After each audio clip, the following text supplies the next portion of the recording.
정말 반가운 거고요. 이 아까 그 여성의 병역 의무 면제가 헌법에 규정되어 있다는데 그건 아닙니다. 병역법 3조입니다. 예, 그렇고 이 지금 사회복무제도를 들고 나온 것이 아까 우리 송 의원님 말씀하신 대로 그 소위 국방개혁 2020 이게 뭔가 하면 현역병이 지금 67만입니다. 이걸 앞으로 50만으로 줄이겠다는 거거든요. 그 50만으로 줄이는데 문제는 사병을 30만으로 제한하겠다는 거예요. 그래서 이 대전제가 무엇인가 하면 그 현역병 복무기간을 육군의 경우에는 18개월로 줄이겠다는 겁니다. 이거 대단히 위험한 발상입니다. 대통령께서 그 연말에 그 평통 상임위 다 초청해 놓고 이 군대에서 성능 게 아까우니까 빨리 제대식에서 장가 보내자 이러니까 당장 그 이튿날 청와대에서 검토 중이다 이렇게 나오고 나서 급격스럽게 이게 올해 상반기에 이것이 그 자료로 나왔는데 문제는 조금 시간이 걸리더라도 제가 설명을 드리겠습니다. 이 시청자들을 위해서 문제는 그 병사가 가장 숙련되는 시기가 18개월째예요. 그건 많은 군 전문가들이 연구를 하고 또 제대 군인들이 전부 다 동감을 하는 사항입니다. 그리고 병사가 전쟁을 치를 때는 장교하고 일체가 돼서 치르는 것이 아닙니다. 병사들이 일체가 돼서 치르는 거예요. 고참병이 리드를 합니다. 그런데 리드를 할 고참병을 다 빼내는 거예요. 아니, 잠깐만요. 아니, 이게 굉장히 중요한 문제입니다. 아니, 중요한 문제는 예. 우리 세상에 중요한 문제가 굉장히 많습니다. 됩니다. 전 변호사 들으세요. 오늘 논의의 초점, 오늘 토론의 주제는 이번에 국방부에서 발표한 병역제도 개선안 중에서 다 다루자는 것이 아니고 지금 말씀하시는 거는 군 병력 감축안을 설명하셨는데 그렇게 크게 말씀하시죠. 제가 그 말씀을 제가 드리기 전에 문제점 하나만 짚고 그럼 짧게 넘어간다는 거예요. 하시고. 이게 현역병 1개월 줄이면 1만 명 감축 효과가 있어요. 6개월 줄이면 6만 명 감축 효과가 있습니다. 숙달된 그 병사들 6만 명을 빼낸다는 겁니다. 그래서 위험하다는 것이고요. 물론 이 사회복무제도가 그 병력에 예외 없다 이것을 그 우리 사회에 이제 끌고 들어오면 지금까지 소위 편법이 설치됐던 제일 큰 영역이 바로 그 병력 문제예요. 국가의 건강을 흔드는 문제이거든요. 이 문제는 아마 해결이 될 겁니다.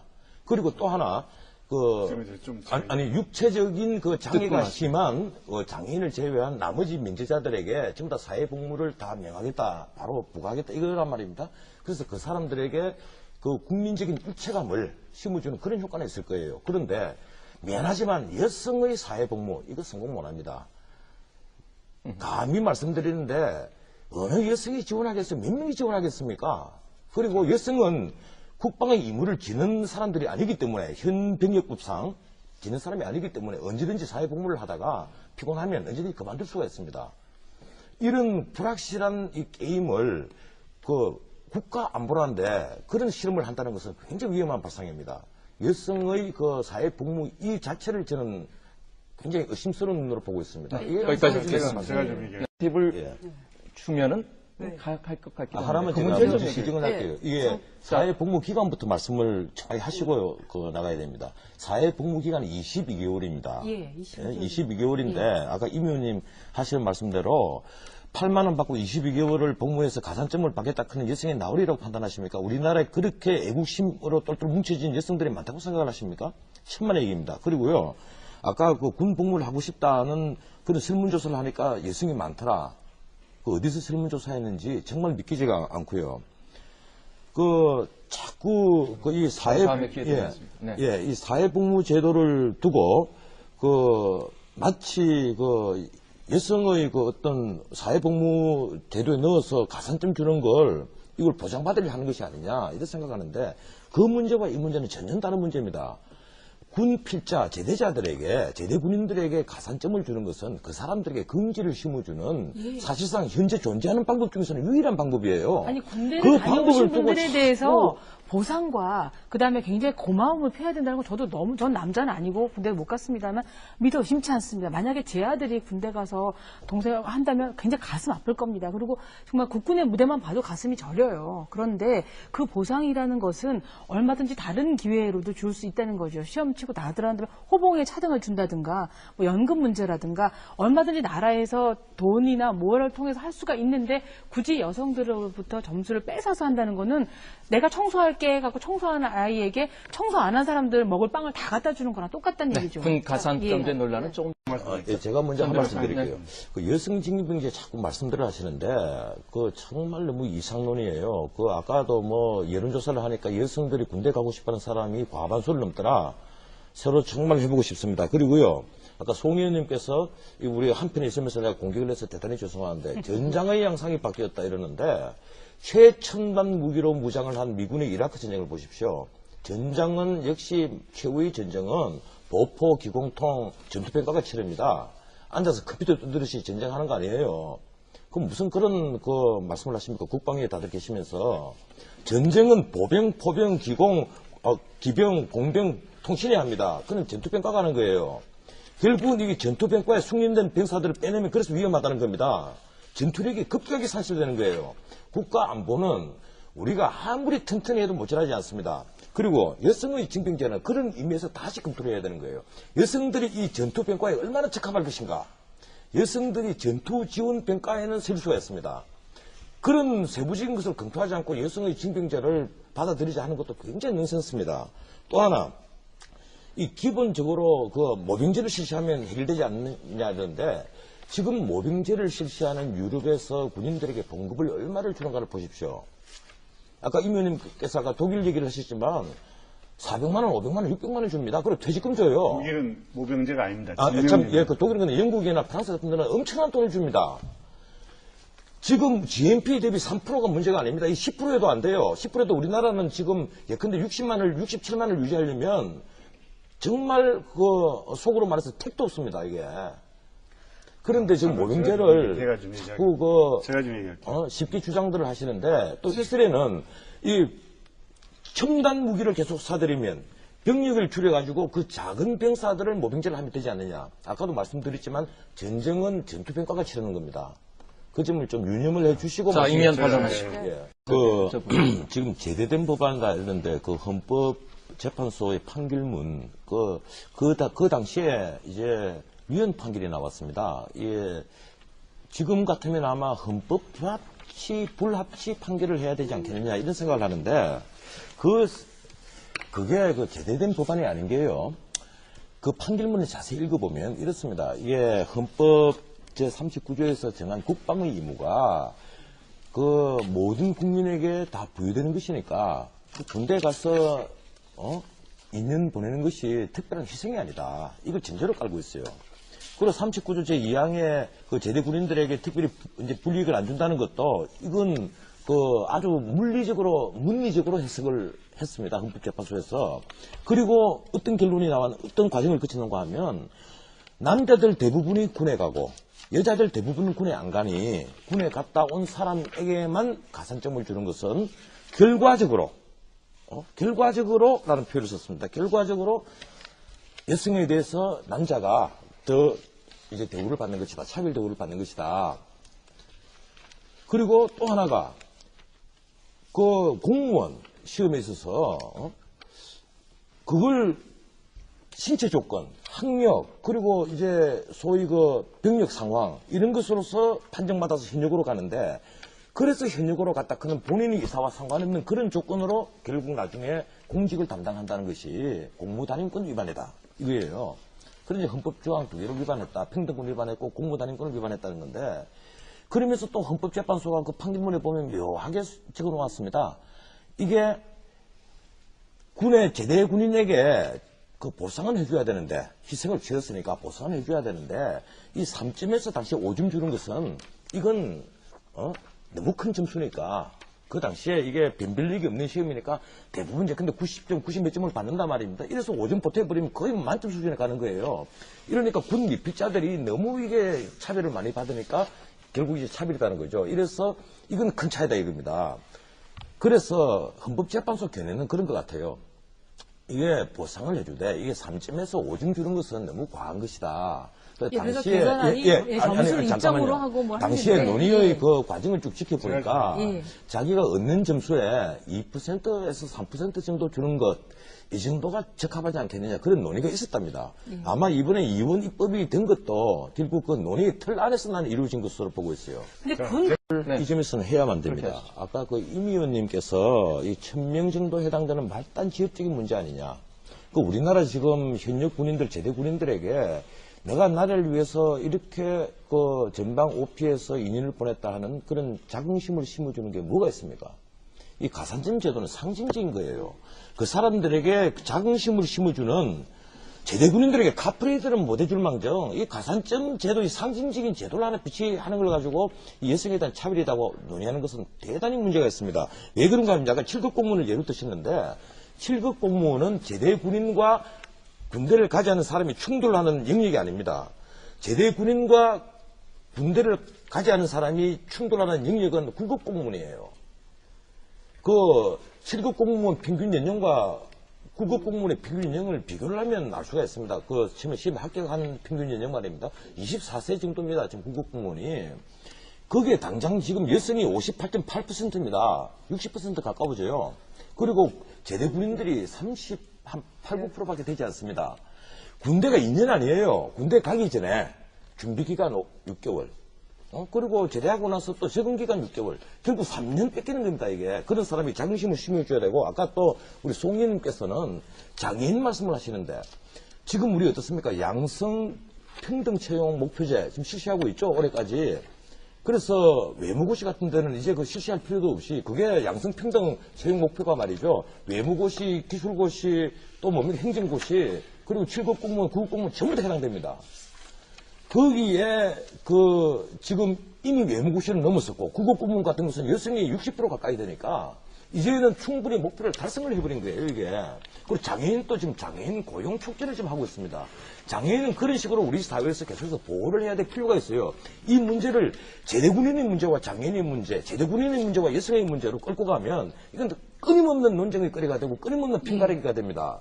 저는 송 의원 했는데 호봉선거 얘기를 자꾸 하시면 안 돼요. 아니죠. 그다음에 물론 기분이 나쁠 겁니다. 대학교 때 동창이었던 사람이 제대하고 보니 선배가 돼가지고 뭐 하면 기분 나쁘실 수도 있겠지요. 그런데 나중에 역전이 되는 거 있거든요. 그러면 보상 아이 방법, 낳을 때 다른 보상 방법이 좀 나중에 얘기하고요. 예. 네, 임 의원. 예. 이게 군가산점은 정부가 손 안 대고 코 푸는 것입니다. 그러니까 군대 간 남자한테 점수를 더 주고 그것은 누구를 희생해서 여성과 장애인을 희생해서 더 주고 정부는 돈 하나 안 내고 아주 쉽게 했던 거예요. 이미 왜 자꾸 여성과 장애인을 희생하는 아니 실제로 그렇죠. 왜냐하면은 시험을 점수를 거길 더 주면 여성과 장애인이 점수를 못 받는 거 아닙니까? 그 시뮬레이션 그게 보면요. 잠깐만요. 정말 소수입니다, 들어보시고. 그게. 예. 그렇게 할 게 아니라 우리 정부가 군대 간 군인들한테 예산을 사병들한테 많이 투자해서 해야 된다는 것입니다. 그 투자의 분배를 달리하고 우리 국민들도 거기에 관심을 갖고 무기 안 사고 월급만 많이 주자. 월급 많이 주고 대우를 잘해주고 제가 여러 가지 안을 내놨습니다. 그리고 복무기간을 단축하고 이게 아주 제일 좋은 거예요. 그리고 군인들에 대한 불이익을 주면 안 되니까 제대한 사람들에 대해서 근무기간을 군복무하면서 근무기간을 쳐주는 거고 지금 그건 하고 있죠. 그 다음에 나이가 군대 갔다 왔기 때문에 지원 나이가 지난 사람들에게는 지난 것에 대해서 해주고 이건 하고 있습니다. 그러니까 아무것도 정부는 안 하고 군 가산점 줘가지고 이 여성과 장애인에 대해서 우월적주의를 주고 그러니까 국민끼리 서로 싸우게 만드는 제도다. 아주 안 좋은 제도다 이렇게 저는 생각하는 것입니다. 아까 사법시험 할 할 때? 수는 없겠죠. 왜 사법시험 못합니까? 왜 일반대 끝나고 사법시험은- 사법시험도 해야지. 그 사람을 판단하고 법리를 해석하는 건데 거기에 그 딱 맞는 그 사람이 다음에 왜 있는 건데 9급 공무원이 5급 공무원 시험에서는 왜 안 합니까? 지금 양성 평등 채용 아니, 왜 목표를 사법시험을 공무원은 왜안 실시하라고 해요? 있습니다. 아주 그것 때문에 나도 하급 실시해야 공무원. 된다고 생각을 해요. 5급 공무원에 실시해야 된다고 나는 주장을 합니다. 저는 본질적으로 그리고요, 이것은 제가 한 말씀 잠깐만요. 할게요. 국민끼리 서로 싸우게 하는 거다. 정부는 손도 안 대고 손 안 대고 코 푸는 것이라고 저는 그 말씀은 맞아요. 그런데 제가 한 말씀만 드리겠습니다. 이 참 우스운 얘기로 제일 악몽 중에 악몽이 뭔지 압니까? 저승사자 보는 게 악몽이 아닙니다. 군대 전역하고 와서 꿈을 꾸는데 다시 군대 아니 오락하는 그런 문자 못된 날라오는 군대를 게 고치는 게 중요하다니까. 왜 그런 일이 생기는지 그런 아닙니까? 못된 군대를 고쳐야 돼. 왜 그런 기합 주고 아니, 때리고 잠깐만요. 하고. 예. 어? 요새 기합 주고 때리는 왜 없어요? 군대는 이제 기합 주고. 거의 없어졌죠. 그리고 자유를 구속하고 그거 같이 지나치게 군생활하면서 구속하고. 이걸 고쳐야지. 왜 대통령부터도 섞는다는 표현을 쓰는 거 하면 바로 현역 군인들에게 자긍심을 심어주지 못하기 때문에 그런 말이 나오는 자긍심이 거예요. 아니라 대우를 잘못했기 때문이죠. 물론 그렇죠. 대우도 해주고 자긍심도 최고의 심어줘야 대우를 전 변호사 해줘야지. 말씀 듣고 예. 반론으로 얘기를 하겠습니다. 그런데 네.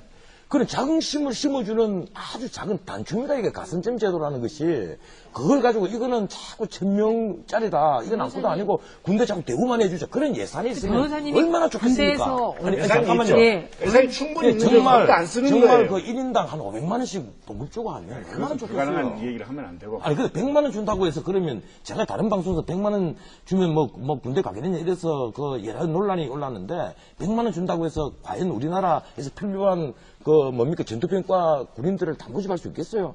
자, 제가 말씀드릴게요. 제가 자유통부대를 가봤더니 가산점이 있을 경우에 그거 유지가 되지 않을 겁니다. 지금 시뮬레이션을 해보니까 예. 비슷하게 나와요. 예, 군 가산 폐지됐기 때문에 그나마 비슷하게 나온 거고요.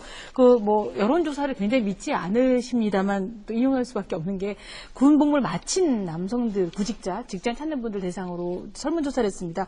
군 복무 경험이 취업 활동과 그런 과정에 도움이 됐냐라고 했더니 절반 이상 60%가 도움이 된다고 했습니다. 본인이 군대를 다녀온 경험이 훨씬 더 유리하게 구직 활동에 도움이 된다고 하니까 우리가 굳이 막 카퍼레이드 안 해줘도 이분들이 이미 긍지심을 갖고 있는 겁니다. 그런데 글쎄. 만약에 군 가산점제가 된다면 취업의 문이 더 개방될 것 같냐 할 때는 회의적이라고 얘기를 했습니다. 당사자들은 그렇게 자긍심은 느끼면서도 회의적인 것을 굳이 다 이제 필요도 없으신 분들이 이걸 줘야 된다 어째야 된다고 하는 것 자체가 아니요. 더 예, 넓은 기회를 예, 주시려면 예, 비상제도를 더 전 변호사 다양하게 말씀까지만 예. 듣고 강정석의 마이크를 그 지금 군대 저도 한마디 하고. 아니 군대 갔다 온 것이 취업에 도움이 된다. 참 정말 그 어폐가 있는 말씀입니다. 제가 그 한 말이 말씀은요. 아닙니다. 지금 예. 제대 군인들 속에 취업을 못해서 지금 또 취업을 하기 위해서 발이 부르트도록 이력서 들고 뛰어다니는 수많은 사람을 모욕하는 얘기예요. 또 하나. 아니, 군대를 갔다 와서 취업을 못하는 게 아니지 않습니까? 아니, 잠깐만요. 취업은 제가 군대 안 얘기도 갔다 하고 온 사람도 말씀하십시오. 못합니다. 예. 여자들은 더 못합니다. 근데 왜 제대 군인들만 취업을 못한다고 말씀하십니까? 그분들이 다녀온 사람이 군 복무 경험이 여러 가지 의미에서 자기가 인생 경험에 군대 갔다 오면 사람 됐다고 얘기를 듣기 때문에 그런 모양인지 또 이력서를 낼 때도 군 필자에 대해서는 사람들이 좋은 호감을 갖고 아니, 있습니다. 인격적 그래서, 완성화가 되는 예. 문제하고 지금 취업에 취업의 있어서 당장 군대에 2년이라는 갔다 시간 온 한계가 게 있지 않습니까? 사실적으로. 아니 근데 아니, 24살까지가 그렇습니다. 마감이 아니지 않습니까? 제한 연령이 취업 제한 연령이 출발이 늦는다는 것이 25살이 얼마나 아니지 많이 않습니까? 늦는 건지 압니까? 이제 많이 늦어져 예, 있습니다. 아, 또 하나요. 제가 하겠습니다. 예, 아까 우리 임종인 의원께서 자꾸 대우를 해줘야 된다. 저도 참 동감합니다. 동감을 하는데, 노 대통령께서 당장 우리, 군 현대화, 그리고 자주국방 얘기한 게 2003년 8월 15일이에요. 그때 연설하시면서 10년 안에 우리 자주국방 하겠다. 그리고 당장 그 열흘 뒤에 정치신문 기자 다 모아놓고 하신 말씀이 있습니다. 야, 이거 GNP 대비, 그리고 국민 총생산 대비 3%까지 국방비법을 올리려 하니까 도저히 방법이 없다. 노 대통령이 아껴 쓰고 다 하고, 또 이게 참여정부가 워낙 복지 치중을 또 많이 하셨으니까, 여기저기 다 쓰려고 돈을 아껴 보니까 돈이 안 나온다는 거예요. 제일 중요한 게 국방비하고 국방 예산하고 교육 예산이지 않습니까? 근데 지금 당연 복지 예산이 61조인데 국방 예산이 24조, 교육 예산 30조입니다. 아무리 돈을 빼도 국방 예산이 24조 이상 뽑아내지를 못한다는 거예요. 그런데 어떻게 병사들에게 좋은 침낭 주고 좋은 맛있는 걸 주고 월급 충분히 50만 원씩 주고 할 수가 있습니까? 원천적으로 지금 현재로는 불가능한 제가 겁니다. 말씀드릴게요. 제가 내 얘기 끝나고 하시라니까. 아니, 요 내 얘기 얘기만- 끝나고 하시라니까. 항상 예. 그렇잖아요. 내 얘기 끝나고. 그래서 1조 8천원밖에 안 되는데 안 하고. 그 다음에 퇴직금도 제가 퇴직금 줘야 된다고 법안 내놨습니다. 8만 원. 2년간은 왜 퇴직금 아니냐, 병사들은. 장교들은, 부사관들은 다 하면서. 이거 돈 얼마 되지도 않아요. 저는 이런 식의 노력이 선행되지 않으면서 군가산점은 이것은 옳지 않다. 이러한 노력을 해야 된다. 전 변호사도 그런 주장을 한다면 이것을 더욱더 하시기를 바랍니다. 그런데 국방 예산이 왜 느느냐만 제가 그리고- 말씀을 드리고 제가 그리고 그걸 국방정책이 아주 중요한 문제예요. 국방정책에서 지금 우리나라가 북한하고 어디가 전력이 우선이냐, 지상군의 경우에 이게 이제 근본적인 문제입니다. 알겠습니다. 그 얘기는 나중에 하고요. 한 가지만 잠깐만요. 질문하겠습니다. 아니, 아니야. 잠깐만요. 국방 예산이 느는 것은 지금 전시 작동권 이양 받는다, 자주 국방하자 이러면서 지금 하고 있는 게 뭡니까? 국군 현대화 그리고 첨단 무기를 사오자는 거 아닙니까? 지금 국방 예산 늘려도 국방부에서는 그게 좀 모자란다는 겁니다. 거기에 지금 쓸 돈도 모자란다는 건데. 그게 그럼 임 허구라는 의원님, 허구. 아니, 임 의원님 말씀은 무기 사들이지 말고 병사들에게 잘해주자. 그러면서 왜 전시 작동권 이양은 그렇게 주장을 했습니까? 자, 제가 말씀드릴게요. 자, 대학생입니다. 오늘도 지금 도서관에서 공부하다가 왔는데 요새 남녀 가릴 것 없이 뭐 영어 공부다, 자격증 시험이다. 다들 이제 그렇게 하루 종일 도서관에서 공부해야 할 만큼 취업 시장이 아주 치열합니다. 그래서 저도 이제 공기업이 지원할 수도 있을 텐데 요새 0.1점 차이로 떨어지는데요. 2%는 분명 당락을 좌우할 수 있다고 생각합니다. 그래서 이렇게 취업이 힘든 시기에 아주 조심스럽게 접근해야 할 문제라고 생각하고요. 주변에 이제 군대를 갔다 온 사람들을 보면은 뭐 정말 그 시간들이 너무 힘들었고 정말 시간이 아깝다라고 말하는 사람들도 있지만 오히려 군대를 갔기 때문에 사회 적응이 빨랐고 회사에서 인정을 받는다라는 사람들도 있습니다. 그리고 오히려 여성들은 군대를 가지 않기 때문에 그런 남성들 사이의 어떤 유대감에서 소외가 되고 사회 적응이 어려운 면이 있습니다. 그래서 군대를 가는 것이 손해냐 아니냐 하는 것은 각자 처한 상황에 따라서 다르게 볼 수 있는 문제라고 생각하고요. 그리고 과연 이 제도가 과연 정당하게 보상의 효과를 낼 수 있는가를 보면 아까 앞에서 말씀하셨듯이 모든 이제 군대를 갔다 온 사람들이 공무원 시험을 보지 않으니까 오히려 가산점보다는 호봉 인정 같은 게 저는 더 낫다라고 생각하고요. 여성사회 복무제에 대해서는 그것이 사실 군 면제자를 위한 제도인데 병역 의무가 없는 여성에게 그걸 적용하는 것은 사실 안 그래도 채용 과정에서 성차별을 어느 정도 겪고 있는 여성에게 또 가산점을 위한 사회복무라는 이중에 부담을 주는 것이라고 생각합니다. 그리고 지금 저출산이 사회 문제화가 되고 있는데 이 제도가 그런 육아와 출산의 시기를 늦출 수 있지 않을까. 오히려 사회 문제를 더 부추기는 효과가 있다고 생각합니다. 그래서 그 군 가산점 문제의 어떤 형평성을 위한 그 모양새를 갖추기 위해서 여성들에게 너무 불필요한 선택을 강요하는 것이 아닌가 저는 그렇게 생각하는 편입니다. 네. 여성계와 달리 군 가산점을 준다면 여성들에게 출산 가산점 주자라는 얘기까지는 주장하고 싶지 않습니다. 왜냐하면 출산은 의무사항이 아니라 선택사항이기 때문에 그렇습니다. 안 낳고 싶으면 낳지 않을 수가 있으니까요. 그런데 출산을 단행한 사람들에게 대해서는 혜택이 주어지기는커녕 만 3개월 내내는 유급휴가를 찾는 것조차 너무너무 힘들어서 정말 자리 본드로 붙여오고 가고 싶을 정도의 위급감 느낍니다. 현재 뭐 인권위원회라든지 노동부라든지 오는 것에 모든 그 전화의 70% 이상이 출산제도를 휴가 쓸 수 없다고 얘기를 하고 갔다 온 다음에 네. 현실적으로 이렇게 많았기 때문에 출산 가산점까지는 전 바라지도 않습니다만 적어도 진입선에서만큼은 똑같은 기회를 주는 것이 뭐가 그렇게 여성들에게 대단한 혜택이고 불이익은 아니라고 생각합니다. 제가 그 말씀드릴게요. 자, 기회 이러는데 마치 제대군인에게 가산점 주는 것이 많은 여성들에게 기회조차 갖지 못하게 한다. 아니 2년 동안 군에 안 가고 공부할 수 있는 게 왜 기회가 아닙니까? 아니 그러면 저는 2년 동안 공부한 것 때문에 점수가 5점 더 된다면 아니 변호사님 아니 현재적으로 가지는 거예요. 어제도 뭐 방송에서 알파고에 대해서 뭐 얘기하셨습니다만 알파고들 얘기가 왜 나왔을까요? 군대 가기 전에 시험을 쳐도 여학생들이 우수합니다. 그거는 왜 군대를 다녀온 다음에 몇 프로에 대해서 지금 얘기를 하지 마시고요. 예. 방금 기회를 갖지 못한다고 말씀하시니까 제가 드리는 말씀이고 또 하나 이게 가산점 문제 말고 그러면 무슨 보상을 할 것이냐? 결국은 금전적 보상입니다. 이게 승급 호봉제도의 그 지금 폐해는 방금 송 의원께서 말씀하셨고 결국은 금전적 보상인데 금전적 보상을 주장을 하다 보면 끝내는 모병제로 가게 됩니다. 그럼 모병제가 그럼 우리 사회에 가능할 것이냐? 아까도 제가 말씀드렸지만 동일 연령대에 평균 봉급을 줘서는 모병제는 실패합니다. 어느 나라나 다 실패해요. 엄청난 인센티브를 줘야만 됩니다. 미국 같으면 시민권도 주고 봉급도 동일 연령대 평균 봉급보다도 훨씬 더 줍니다. 뭐 불합하는 말할 것도 없고요. 근데 과연 우리나라 지금 경제 수준에서 그리고 아직까지는 건설해야 될 SOC도 많고 치중해야 될 복지도 많습니다. 이런 데서 과연 그것이 가능하겠느냐. 아직까지는 불가능하다는 겁니다. 군인 연령이 몇 살인지 아세요? 아니 누군가 여자가 애를 군인 연령에 비해서 취업 시기는 굉장히 낮습니다. 이 얘기 좀 끝나고 좀 하게 좀 해주세요. 좀 듣고 너무 얘기가 기시니까 제가 그런데 마찬가지. 평균 연령 그래서 얘기 너무 그래서 낮다는 거예요. 여성들의 경우에 군대를 안 가게 하는 것은 그런 출산 때문에 그런 것이다. 임신과 출산. 우리 사회 유지하는 거. 외적보호는 남성이다. 그리고 남성들에 대해서, 군인들에 대해서는 군대에 있을 때 아주 잘해줘야 된다. 거기에 우리가 전력 투자를 해야 된다. 돈 많이 주고 근무기간을 단축하고 그러면서 자긍심을 갖고 우리나라를 보호할 수 있도록 이렇게 만들어줘야 된다.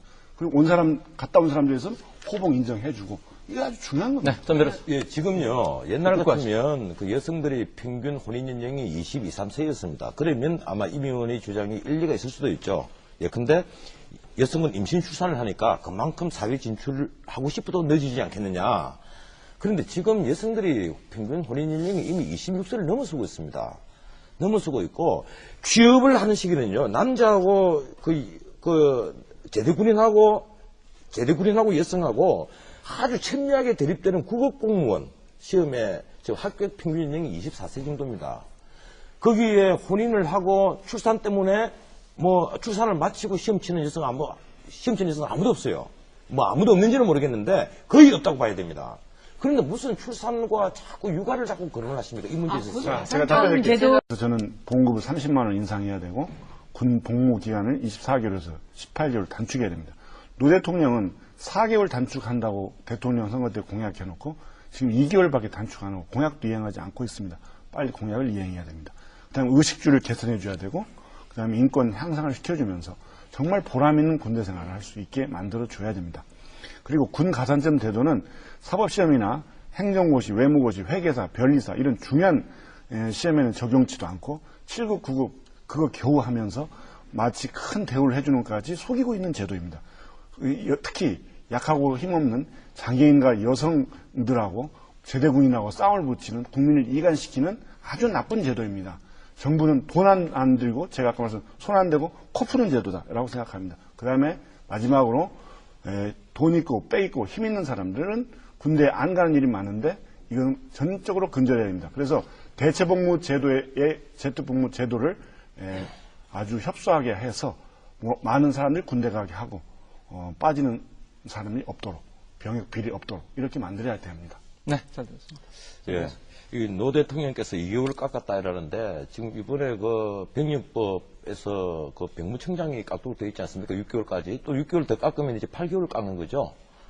그렇고 이게 우리에게 병역의 문제는 가진 자, 배운 자부터 제대로 소위 사회적 책무, 노블리스 오블리제를 다 못 했기 때문에 병역의 의무를 신성시하는 사회의 공감대가 없는 거예요, 지금. 거기서 지금 출발점입니다. 그럼 이 문제를 해결하려면 군에 근무하는 현역병은 말할 것도 없고 제대 군인들에게 자긍심을 심어주자. 필수적인 요소입니다. 돈을 아무리 많이 준다 하더라도 자긍심이 없으면 군의 병정은 역시 흔들리고 역시 그건 신성한 임무가 안 될 겁니다. 나라의 근간을 흔드는 지금 아주 중단 기로에 서 있는 거예요.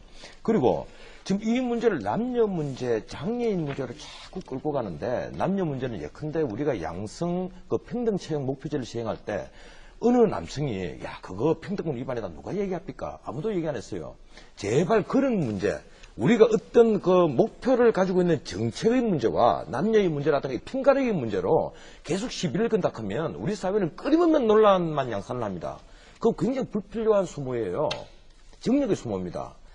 우리 사회가 건강해지려면 그런 문제를 남녀의 문제로 봐서는 안 됩니다. 장애인은 장애인 채용제가 있지 않습니까?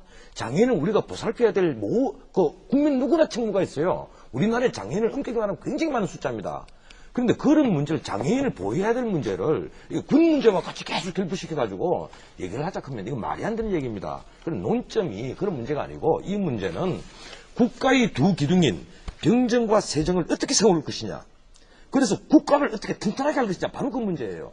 그러면 제대군인에게 긍지를 심어주고 누군가가 군대 갔다 와도 나는 손해를 보지 않는다. 이런 확신을 심어줘야 하면 됩니다. 그러려면 이 가산점 제도는 아주 사소한 출발점이에요. 사소한 상징에 불과합니다. 네. 그 점을 좀 유념을 해주셨으면 좋겠습니다. 네 분 말씀.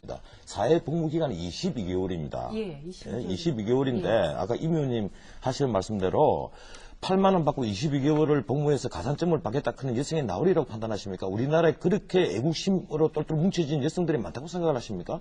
천만의 얘기입니다. 그리고요, 아까 그 군 복무를 하고 싶다는 그런 설문조사를 하니까 여성이 많더라. 그 어디서 설문조사했는지 정말 믿기지가 않고요. 자꾸 이 사회 다음에 기회 드리겠습니다. 네. 이 사회복무 제도를 두고 마치 여성의 어떤 사회복무 제도에 넣어서 가산점 주는 걸 이걸 보장받으려 하는 것이 아니냐 이렇게 생각하는데 그 문제와 이 문제는 전혀 다른 문제입니다.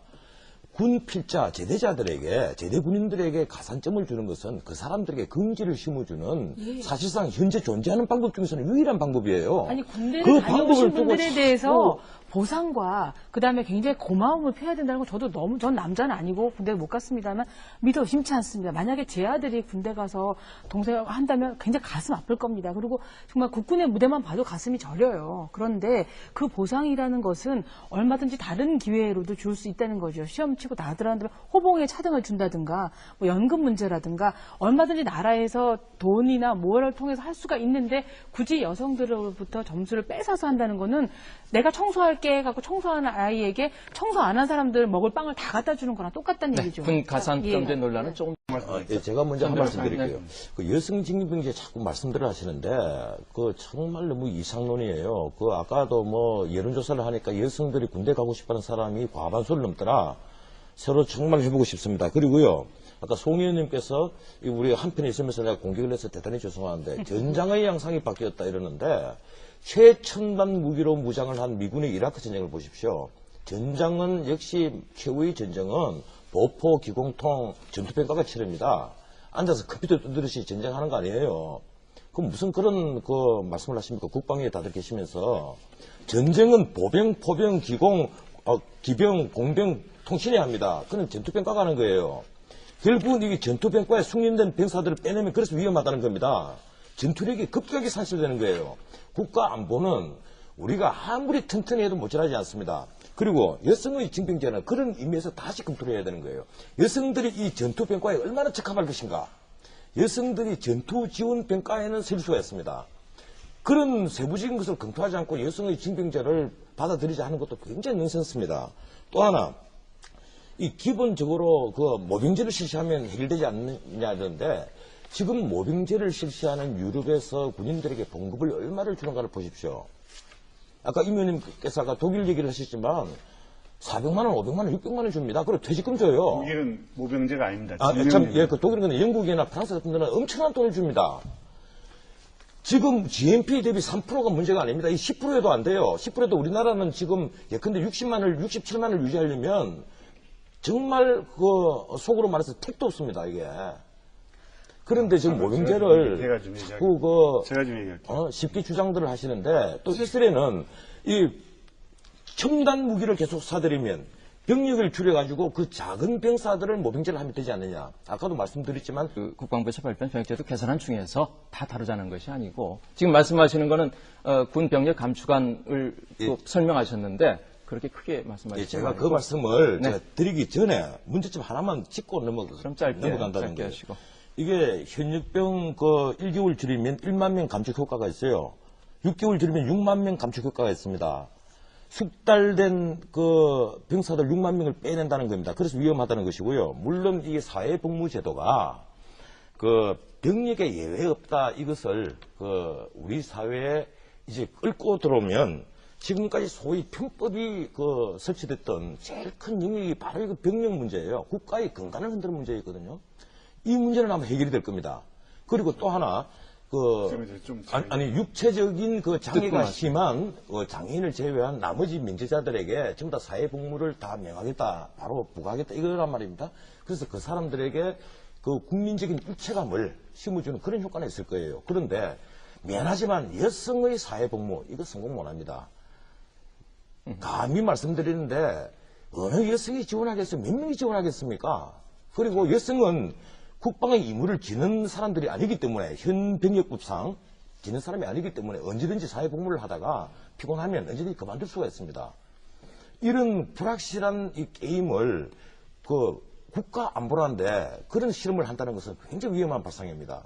여성의 사회복무 이 자체를 저는 굉장히 의심스러운 눈으로 보고 있습니다. 여기까지 제가 좀 얘기해요. 팁을 주면은 갈 것 같긴 한데. 하나만 제가 먼저 시정을 할게요. 이게 사회복무기관부터 말씀을 잘 하시고 나가야 됩니다. 정말 반가운 거고요. 아까 여성의 병역 의무 면제가 헌법에 규정되어 있다는데 그건 아닙니다. 병역법 3조입니다. 예, 그렇고 이 지금 사회복무 제도를 들고 나온 것이 아까 우리 송 의원님 말씀하신 대로 그 소위 국방개혁 2020 이게 뭔가 하면 현역병이 지금 67만입니다. 이걸 앞으로 50만으로 줄이겠다는 거거든요. 그 50만으로 줄이는데 문제는 사병을 30만으로 제한하겠다는 거예요. 그래서 이 대전제가 무엇인가 하면 그 현역병 복무기간을 육군의 경우에는 18개월로 줄이겠다는 겁니다. 이거 대단히 위험한 발상입니다. 대통령께서 그 연말에 그 평통 상임위 다 초청해 놓고 이 군대에서 성능 게 아까우니까 빨리 제대식에서 장가 보내자 이러니까 당장 그 이튿날 청와대에서 검토 중이다 이렇게 나오고 나서 급격스럽게 이게 올해 상반기에 이것이 그 자료로 나왔는데 문제는 조금 시간이 걸리더라도 제가 설명을 드리겠습니다. 이 시청자들을 위해서 문제는 그 병사가 가장 숙련되는 시기가 18개월째예요. 그건 많은 군 전문가들이 연구를 하고 또 제대 군인들이 전부 다 동감을 하는 사항입니다. 그리고 병사가 전쟁을 치를 때는 장교하고 일체가 돼서 치르는 것이 아닙니다. 병사들이 일체가 돼서 치르는 거예요. 고참병이 리드를 합니다. 그런데 리드를 할 고참병을 다 빼내는 거예요. 아니, 잠깐만요. 아니, 굉장히 중요한 문제입니다. 아니, 중요한 문제는 예. 우리 세상에 중요한 문제가 굉장히 많습니다. 됩니다. 전 변호사 들으세요. 오늘 논의의 초점, 오늘 토론의 주제는 이번에 전쟁은 전투평가가 치르는 겁니다. 그 점을 좀 유념을 해 주시고. 자, 이면 반론하시죠. 예. 지금 제대된 법안과 관련된 그 헌법재판소의 판결문, 그 당시에 이제 위헌 판결이 나왔습니다. 예. 지금 같으면 아마 헌법 불합치 판결을 해야 되지 않겠느냐 이런 생각을 하는데, 그게 그 제대된 법안이 아닌 게요. 그 판결문을 자세히 읽어보면 이렇습니다. 이게 헌법 제39조에서 정한 국방의 의무가 그 모든 국민에게 다 부여되는 것이니까 그 군대에 가서 2년 보내는 것이 특별한 희생이 아니다. 이걸 전제로 깔고 있어요. 그리고 39조 제2항에 그 제대 군인들에게 특별히 이제 불이익을 안 준다는 것도 이건 그 아주 문리적으로 해석을 했습니다. 헌법재판소에서. 그리고 어떤 결론이 어떤 과정을 거치는가 하면 남자들 대부분이 군에 가고 여자들 대부분은 군에 안 가니 군에 갔다 온 사람에게만 가산점을 주는 것은 결과적으로라는 표현을 썼습니다. 결과적으로 여성에 대해서 남자가 더 이제 대우를 받는 것이다. 차별 대우를 받는 것이다. 그리고 또 하나가 그 공무원 시험에 있어서 그걸 신체 조건, 학력, 그리고 이제 소위 그 병력 상황 이런 것으로서 판정받아서 현역으로 가는데, 그래서 현역으로 갔다 그는 본인이 이사와 상관없는 그런 조건으로 결국 나중에 공직을 담당한다는 것이 공무단임권 위반이다 이거예요. 그런데 헌법 조항 2개를 위반했다. 평등권 위반했고 공무단임권을